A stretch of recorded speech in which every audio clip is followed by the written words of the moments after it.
जो हमारी लाइफ में ट्रिगर्स हैं जिनकी वजह से सोराइसिस की उत्पत्ति हो रही है उसे हमें कंट्रोल करना है। जैसे कि स्ट्रेस, किस टाइप का स्ट्रेस? मानसिक तनाव हमें अवॉइड करना है। स्मोकिंग और अल्कोहल से हमें बिल्कुल दूर रहना है। स्मोकिंग और अल्कोहल बॉडी में इन्फ्लेमेशन पैदा करते हैं और सोराइसिस एक इन्फ्लेमेटरी कंडीशन है।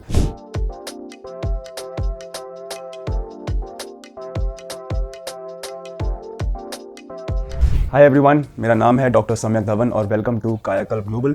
आज की वीडियो में हम बात करने वाले हैं सोराइसिस आर्थराइटिस के बारे में। तो इस नाम से ही पता चल रहा है कि सोराइटिक आर्थराइटिस क्या होता है। सोराइसिस आर्थराइटिस यानी कि ऐसा आर्थराइटिस जो सोराइसिस की वजह से हो रहा है। आज हम इस वीडियो में इसी के बारे में चर्चा करने वाले हैं।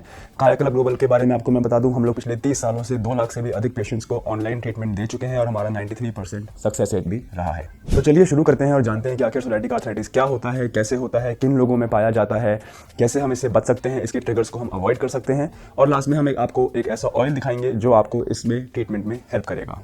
85% पेशेंट्स में जिसमें सोराइसिस होता है, अगर 5 से 10 साल तक सही समय पे सही इलाज ना मिले तो बीमारी जो है वो स्किन से आगे बढ़ के नेल्स में जा सकती है और नेल्स से फिर आगे जाके जोड़ों में भी जा सकती है और तब इसे हम कहते हैं आर्थराइटिस, इस जो कि बीमारी का 3rd स्टेज है, बहुत ही सीवियर स्टेज है। जब बीमारी स्किन तक ही रहती है उसे हम कहते हैं स्टेज 1। जब बीमारी स्किन से निकल के नेल में चली जाती है तब हम उसे कहते हैं स्टेज 2।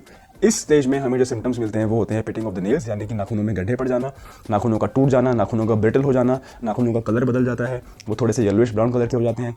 इसके भी अगर बात बीमारी आगे चली जाए तो फिर वो जॉइंट में चली जाती है और उसमें सिम्टम्स क्या होते हैं?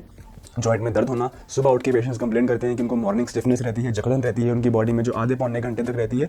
जब वो काम करना शुरू करते हैं तो धीरे धीरे वो उनका पेन धीरे धीरे कम होता चला जाता है। ओलिगो आर्टिकुलर आर्थराइटिस होता है। इसका मतलब क्या है? इसका मतलब है कि एक बड़ा जॉइंट और एक से ज़्यादा लेकिन 5 से कम छोटे जॉइंट इन्वॉल्व होते हैं सोराइटिक आर्थराइटिस में। मोस्ट कॉमनली इन्वॉल्व जॉइंट जो होता है वो होता है हमारा स्पाइन, इसलिए पेशेंट्स कंप्लेन करते हैं कि उनको बैक पेन रहता है। और जो छोटे जॉइंट होते हैं वो होते हैं हमारे हाथों और पैरों की उंगलियां।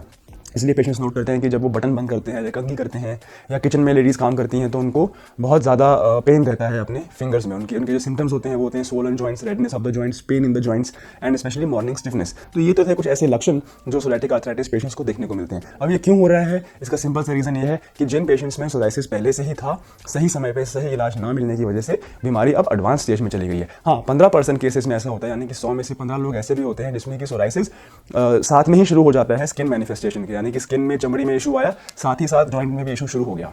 लेकिन 85% केसेस में 5 से 10 साल तक सही इलाज ना मिलने के बाद ही सोराइसिस जो है वो स्किन से आगे बढ़कर जॉइंट में जाता है। अगर आपको अभी तक दी हुई इन्फॉर्मेशन मेरी पसंद आ रही है तो प्लीज़ इस चैनल को लाइक कीजिए, इस वीडियो को लाइक कीजिए ताकि और भी अधिक डॉक्टर वेरीफाइड इन्फॉर्मेशन मैं आपके सामने लेके आता रहूं। चलिए अब बात करते हैं कि आखिर सोराइटिक आर्थराइटिस का ट्रीटमेंट क्या है और इसे कैसे, अगर कोई होम रेमेडी तो नहीं है इसकी, तो उस बारे में भी चर्चा कर लेते हैं। देखिए, सोराइटिक आर्थराइटिस को अगर हमें अवॉइड करना है तो जैसा कि हम जानते हैं prevention is better than cure. तो जैसे ही हमें लगे कि हमारे बालों में पपड़ी चढ़ रही है या हमारे बालों में डैंड्रफ जैसे सिम्टम्स आ रहे हैं या हमारे सर्दियों में पपड़ी बन रही है घुटनों पे या एल्बोस पे, तो उसी समय हमें सतर्क हो जाना चाहिए और हमें डॉक्टर की सलाह ले लेनी चाहिए। कैजुअल अप्रोच की वजह से ही बीमारी आगे जाके जॉइंट्स तक जाती है, तो इससे पहले कि बीमारी जॉइंट्स तक जाए हमें उसको स्किन में ही खत्म कर देना है। तो ये तो है इसका ट्रीटमेंट। हाँ, लेकिन जब बीमारी जॉइंट तक चली जाती है तो क्या इसका कोई इलाज नहीं है? इलाज है, लेकिन बहुत ही चैलेंजिंग हो जाता है। उसमें बहुत हैवी डोज में दवाइयाँ देनी पड़ती हैं, बहुत लंबे समय तक इलाज चलता है, खर्चा भी ज़्यादा आता है। तो मेरा सोल्यूशन यही रहेगा कि आप समय रहते हैं सही समय पे सही इलाज करवाएं। एक और जो टिप मैं आपके साथ शेयर करना चाहता हूँ कि इसे अवॉइड कैसे करें, वो है कि जो हमारी लाइफ में स्ट्रेसर्स हैं, जो हमारी लाइफ में ट्रिगर्स हैं जिनकी वजह से सोराइसिस की उत्पत्ति हो रही है, उसे हमें कंट्रोल करना है। जैसे कि स्ट्रेस, किस टाइप का स्ट्रेस? मानसिक तनाव हमें अवॉइड करना है। स्मोकिंग और अल्कोहल से हमें बिल्कुल दूर रहना है। स्मोकिंग और अल्कोहल बॉडी में इन्फ्लेमेशन पैदा करते हैं और सोराइसिस एक इन्फ्लेमेटरी कंडीशन है। तो इन चीज़ों से हमें दूर रहना है जो कि हमारे शरीर में इन्फ्लेमेशन कॉज करें। खाने में कुछ ऐसी चीज़ें जैसे कि मटन, जिसे हम रेड मीट कहते हैं, उसे हमें अवॉइड करना है क्योंकि हमें पता है कि रेड मीट इन्फ्लेमेशन पैदा करता है बॉडी में।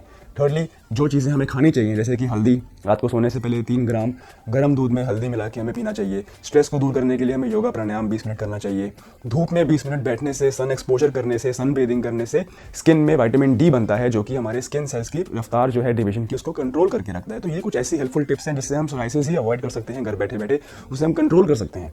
तो जब हमारा सोराइसिस कंट्रोल रहेगा तो सोराइटिक आर्थराइटिस होने के चांसेस भी जो है वो बहुत कम हो जाते हैं। जैसा कि हम अपने हर वीडियो में करते हैं, हम कमेंट सेक्शन में से क्वेश्चन उठाते हैं और उसका हम आंसर करते हैं। तो जान लेते हैं कि आज का कमेंट क्या है।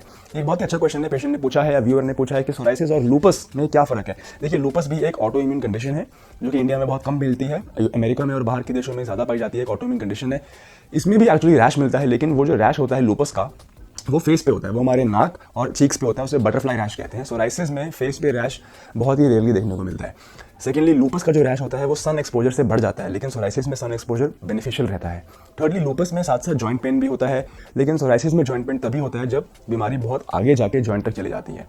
थर्डली, लूपस में आप देखेंगे कुछ पेशेंट्स को सर्दी में उनके जो हाथ हैं और उनके जो पैर हैं एकदम नीले पड़ जाते हैं, नम पड़ जाते हैं, क्योंकि वहाँ पे ब्लड सप्लाई कम हो जाता है। तो ये कुछ मेडिकल डिफरेंसेस हैं लूपस और सोराइसिस के बीच में। दोनों में डायग्नोस करने में बिल्कुल भी कोई भी प्रॉब्लम नहीं है, बिल्कुल ही सेपरेट कंडीशन है। यस, ऑटो इम्यून है, दोनों ऑटो इम्यून पाथवे की वजह से हो रहे हैं, तो मैं समझ सकता हूँ क्यों व्यूअर ने ये क्वेश्चन हमसे आज पूछा। तो ये तो थी आज की वीडियो सोराइटिक आर्थराइटिस के बारे में। अगर आपको ये वीडियो पसंद आई तो प्लीज़ आप इस चैनल को लाइक कीजिए, आप इस चैनल को सब्सक्राइब कीजिए और इसको शेयर कीजिए, ताकि हो सकता है किसी ज़रूरतमंद जिसके जॉइंट्स में पेन है, जिसके जॉइंट में सोराइसिस होने वाला हो, उस तक ये वीडियो पहुंचे और ये वीडियो उनके काम आए। Thank you.